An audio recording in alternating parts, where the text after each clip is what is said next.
Thom. How are you? Good. How are you, Julia? Good. Good to see you. Good to see you. This is very French.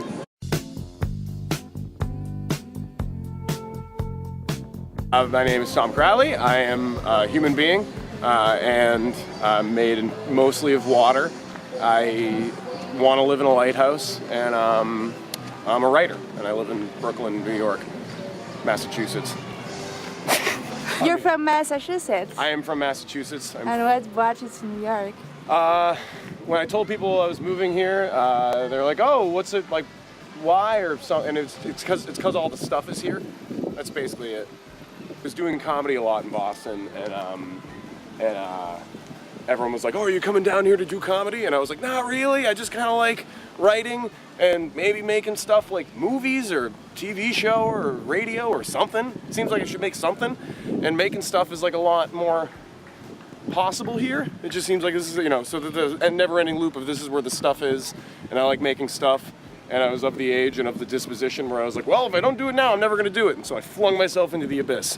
And here I am a year later, deeply confused. You learned alone? Well, learning on the job. So basically like writing an ad and then being like, we got to find a director. How do you do that? Oh, they make a treatment. What's a treatment? And then you find out what a treatment is.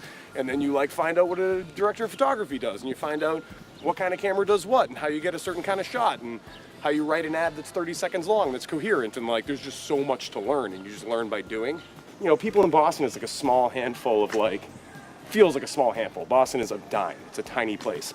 And there's like, if you're a stand-up comedian, there's like, here's the other 100 comedians in town, and you guys all do open mics and you do fun bar shows.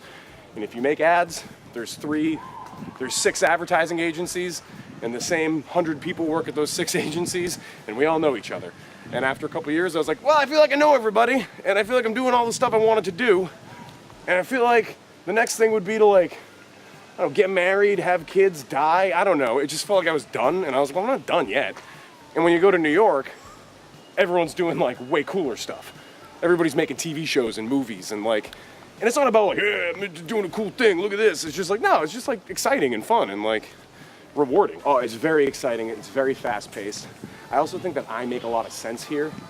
Why? Why especially you make a lot of sense? Because I'm very high strung and I'm very loud. And I smoke. I am kind of a mess. I'm a mess in a lot of ways. I'm kind of all over the place. I'll dress like this when it's hot out because I don't care. And in New York, nobody gives a shit. And I started saying to myself and saying to other people kind of slowly, I was like, I gotta move to New York. And I came to New York for work a few times. I'd come here to edit stuff and do some, advertising, filmmaking type activities, just enough to be like, oh my God, all the people who make stuff live here. Everyone I meet is a writer, everyone I meet is an editor, everyone I meet is a cinematographer, everyone I meet is an actor or a dancer or a singer, some shit, Everyone you meet in Boston, understandably so, works in biotech or they work in academia. So you feel more accomplished in stand-up here than in Boston? No, the way I feel is that I like to get to a C+ level at different stuff, and then I just move on to some other thing. And I really respect people who can get to A+. I don't know. I don't have the patience to sharpen a blade until it's like a samurai sword.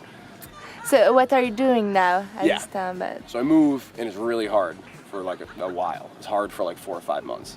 I'm not doing stand-up, and I don't know a lot of people, and I'm like, oh, this is dark. It's scary, you know what I mean? And I'm free writing. That was when I was free writing a lot. I was just filling pages, and I started being like, oh, that's kind of what schizophrenic people do, but I was just writing. But there's no purpose to it, which is a sad feeling, yelling into the void, literally. And I'd always had a project kicking around in the back of my head that my friend Peter Moscovitz and I, as a high school friend, had always kind of thought about.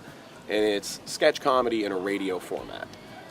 Which is not never been done before, but isn't really being done right now.